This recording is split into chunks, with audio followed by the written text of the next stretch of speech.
Good morning, students. We will start the practice of voice with our different type of sentences with different tenses.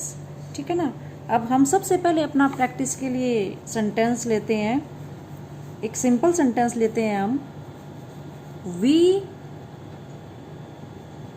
play football. भाई हम football खेलते हैं। ठीक है ना। इसमें कैसे चेंज करें? सबसे पहले तरीका देखो आप, इसमें चेंज कैसे करते हैं हम। सबसे पहले हमें अपने माइंड में रखना है कि भाई वॉइस के रूल आपको क्या बताए थे कि सब्जेक्ट ऑब्जेक्ट में बदलेगा, ऑब्जेक्ट सब्जेक्ट में बदलेगा, वर्ब की थर्ड फॉर्म, ठीक है ना, टेंस विल नॉट चेंज, और बाय बिफोर ऑब्जेक्ट। अब इसमें सबसे पहले आइडेंटिफाई करो सब्जेक्ट क्या है। सब्जेक्ट कौन होता है? डूअर ऑफ द एक्शन, काम को करने वाला। ऑब्जेक्ट कौन होता है? Who is in the effect of subject, कि भाई सब्जेक्ट के जो इफेक्ट में, प्रभाव में जो रहता है, ठीक है ना, उसके ऊपर पड़े, वो हमारा ऑब्जेक्ट। और एक्शन वर्ड्स क्या होते हैं? हमारे वर्ब। ठीक है ना। एक्शन क्या हो रहा है यहाँ? खेलने का। तो वर्ब, अब ये हमने देख लिया कि भाई ये सब्जेक्ट है, ये ऑब्जेक्ट है, ये हमारी वर्ब है। ठीक है ना। अब हम ये देखेंगे कि टेंस कौन सा है। अगर वर्ब की सीधी फर्स्ट फॉर्म पे ले आ रही है तो कौन सा टेंस है हमारा? ये प्रेजेंट इंडेफिनिट टेंस। अब हम स्टार्ट करते हैं। फुटबॉल हमारा ऑब्जेक्ट है, इसको क्या बना देंगे? Subject football. अब देखिए प्रेजेंट इंडेफिनिट जब इसका बनाएंगे तो देखिए इज एमआर में से लगेगा यहाँ। तो अब ये देखिए फुटबॉल के साथ क्या लगेगा? इज प्लस वर्ब की third form, am plus is am are plus verb की थर्ड फॉर्म की फॉर्मेशन बदल जाएगी एक्टिव से पैसिव में जाते हुए प्रेजेंट इंडेफिनिट में। आपको बताया भी था टेबल के थ्रू। तो अब आप क्या करेंगे? फुटबॉल जो है उसके साथ क्या लगाएंगे? इज। प्ले का क्या बन जाएगा? प्लेड। बाय वी का क्या हो जाएगा? अस। तो ये हमारा सेंटेंस हुआ। अगर मान लो आपका दे रखा है उन्होंने कि वो इंटरोगेटिव है, ठीक है ना। नेक्स्ट सेंटेंस देखिए, does she write a letter, क्या वो लेटर लिखती है? अब इसमें आप क्या करेंगे बेटा? सबसे पहले देखिए सब्जेक्ट ये है, ऑब्जेक्ट ये है, ठीक है ना। सब्जेक्ट ऑब्जेक्ट आपने, ये वर्ब है। अब यहाँ से टेंस को कहिए कि भाई डज के साथ जब आई, डज आगे आया है हमारा इंटरोगेटिव में, तो हमारी डू डज कब आते हैं हमारे जो इंटरोगेटिव सेंटेंस में? डू डज आगे आए तो उसमें क्या होता है हमारा? होता तो प्रेजेंट इंडेफिनिट टेंस है, पर उसकी फॉर्म क्या हो जाती है? इंटरोगेटिव। टेंस तो हमारा ये प्रेजेंट इंडेफिनिट ही है, लेकिन इसकी फॉर्म क्या है? ये इंटरोगेटिव। तो हम क्या करेंगे? अगर आप मान लो ये ना होता तो क्या होता है यहाँ? शी राइट्स ए लेटर, ठीक है ना। क्या बनाते? A letter is written, is यहां लगा दो और रिटन यहां बाय हर, ठीक है ना। Is a letter written by her. देखो सीधी सी बात है, आगे हेल्पिंग वर्ब आई और हमारा इंटरोगेटिव बना। या तो आप सीधा लगा दो, नहीं तो आप क्या करो, इसको सिंपल बना के देख लो। She writes a letter is written, a letter is written आना था, इज आगे लगा दे उठा के, रिटन बाय हर, और फिर सिंपल चल पड़ेगा हमारा।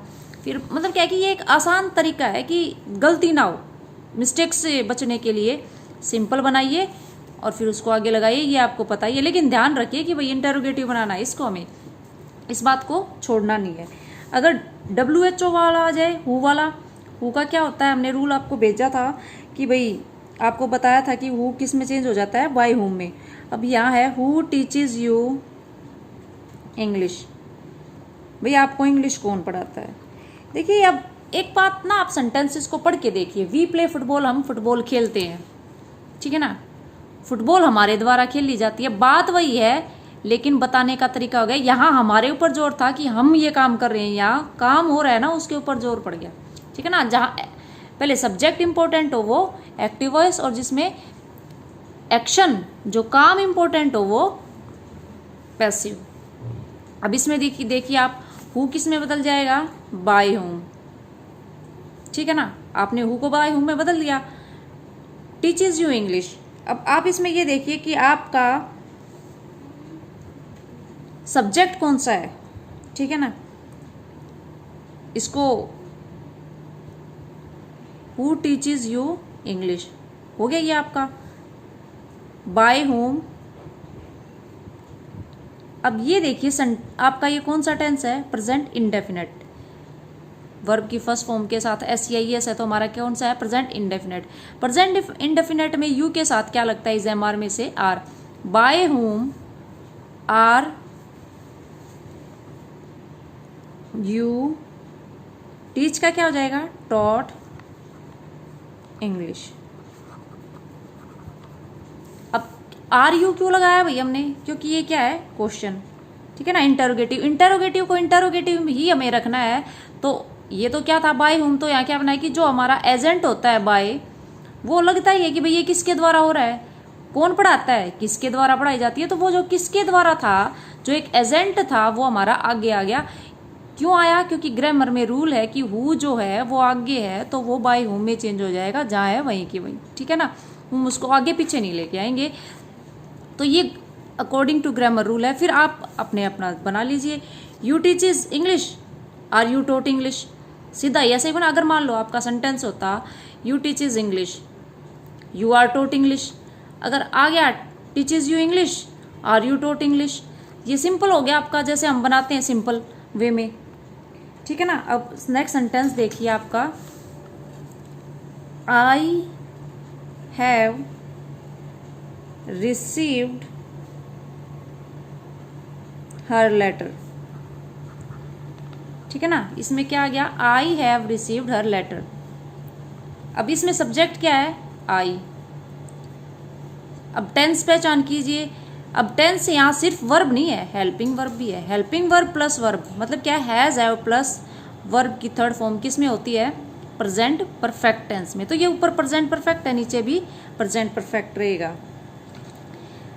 हर लेटर, अब इसमें ये देखिए हर लेटर जो दे रखा है इन्होंने, ये कई बार हमारे क्या होते हैं, हम आगे करेंगे कि एक तो हमारा मेन ऑब्जेक्ट होता है, दूसरा हमारा सेकेंडरी ऑब्जेक्ट, लेकिन ये हमारा पूरा ऑब्जेक्ट है। क्योंकि इसमें देखो, एक बार पढ़ के देखो, I have received her letter, मैंने उसका लेटर प्राप्त किया, उसका लेटर मेरे द्वारा प्राप्त किया गया। जब आप उसको बोलेंगे घुमा के तो क्या बोलोगे, पूरा उसका लेटर।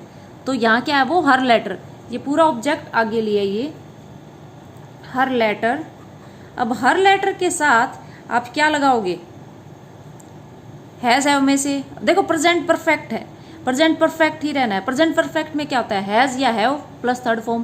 भाई अब आपको ये देखना है हर लेटर के साथ हैज लगेगा या हैव, हमें ये देखना, ऊपर है तो ऊपर का रखना है। हमें क्या देखना है, what is the demand of subject, subject क्या डिमांड कर रहा है। तो हर लेटर के साथ हमने क्या लगा दिया, हर लेटर हैज, ठीक है ना। अब क्या कह रहे हैं ये कि भाई हैज हैव के साथ क्या होती है, वर्ब की थर्ड फॉर्म, वो हमने क्या लगा दी, बीन, बी वाज और बीन। बीन क्या है हमारी, बी की थर्ड फॉर्म। क्योंकि देखो ये जो है रिसीव्ड, ये हमारा पास्ट पार्टिसिपल, ना कि हम वर्ब की थर्ड फॉर्म मानते हैं इसको। हर लेटर हैज बीन, या ये लगा लीजिए कि भाई एक्टिव से पैसिव में जाएंगे तो हैज बीन हैव बीन आएगा प्लस वर्ब की थर्ड फॉर्म, ठीक है ना। तो her letter has been received by, I किस में बदल जाएगा, मी में, ठीक है ना। अब देखिए, अब ध्यान से देखिए, अब आ गया her letter has been received by me, ठीक है ना। Has been, has plus verb की थर्ड फॉर्म, पास्ट पार्टिसिपल और बाय मी। अब आप अगला देखिए,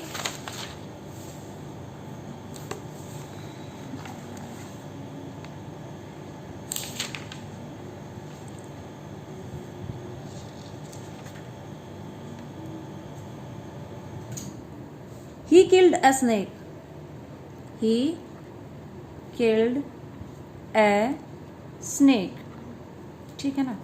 अब he killed a snake, इसमें देखिए सब्जेक्ट स्नेक, भाई देखो एक सांप मारा है उसने, ठीक है ना, अ स्नेक, यहाँ एक सांप को मारा है, तो ये पूरा ही ऑब्जेक्ट हमारा।